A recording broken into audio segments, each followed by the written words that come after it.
This piece is a respite from grief.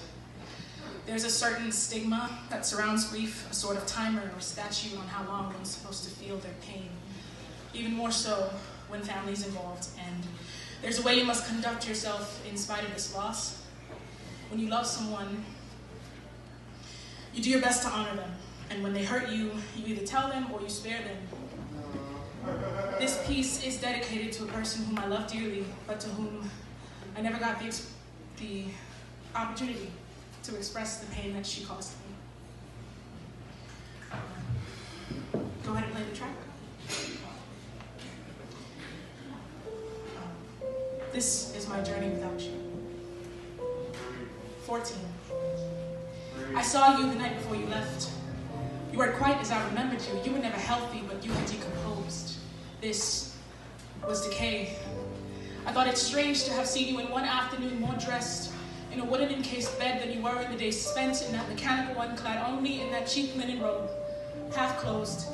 Linen with a thread count lower than quality and a body count too high a quantity. That linen robe held you longer in your last days than I did, and I'm sorry. I'm sorry. 15. Without you, I made it questionably through the year. Without your help, I made friends and roamed halls under a pseudonym, the bubbly girl. I wondered why they never questioned my forced smile or my pretentious laughter. This before I knew the extent of my talent as an actor. Even when I wanted them to, they couldn't hear to help me.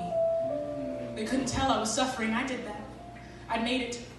I'd only have to keep up another 180 days, one school year, and I'd graduate. Do you care? 16. I've defended you to the world. I've portrayed you as honorable. Every year since you, I've made the honor roll. I've been on track even when your departure derailed us. 2 girls, 1 elder. Relinquished as if we were duties you could just quit. 2 girls, 1 elder. Abdicated as if our attachment to your throne was in void without you on it. How could you? Wouldn't you miss us? Did we break you, push you past your limits? I never had the gall to do this, but it's time for your interrogation. What made you think it was okay to miss your daughter's graduation?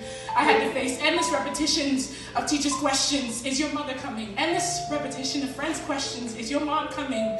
Black shaming of my underappreciation for a paternal figure, since most of theirs had been marked absent during their school careers. But honey, you don't know the half. Where were you? I waited. Like that naive child, I stalled my strut across stage, hoping it'd be like that time in the 8th grade when you told me in tears you couldn't make it to my talent show. By the end of the first verse, I looked out and you were there. But this wasn't like then.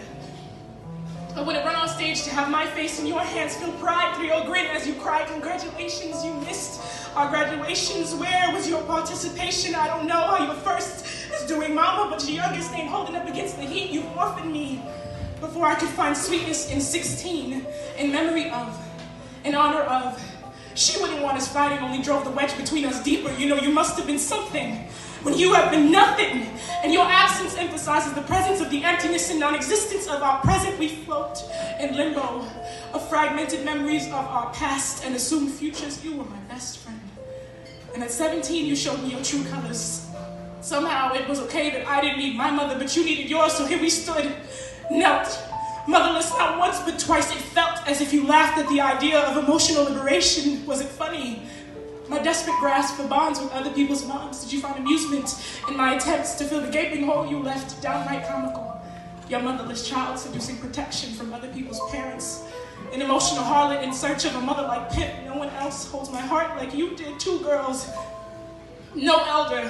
Failing relationships, you leaving to my spine, but grandma's death wiped stability from my knees and injected sorrow in my bloodstream. It has become me. Do you know how hard it is to breathe when oxygen feels like chemical castration, and the breathing and continuance of your own heartbeat only fuels frustration? And everyone has their opinions on my grief. Just give it time. You'll have to move on. Opinions on my grief, honor her memory. Dedicate your success to her memory. Memory fails me.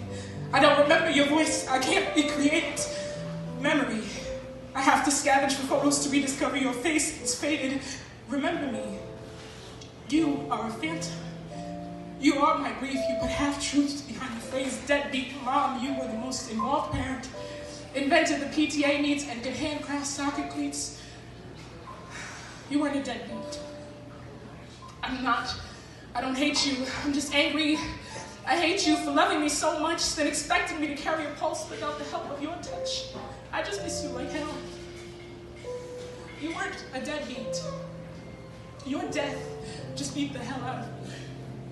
Thank you.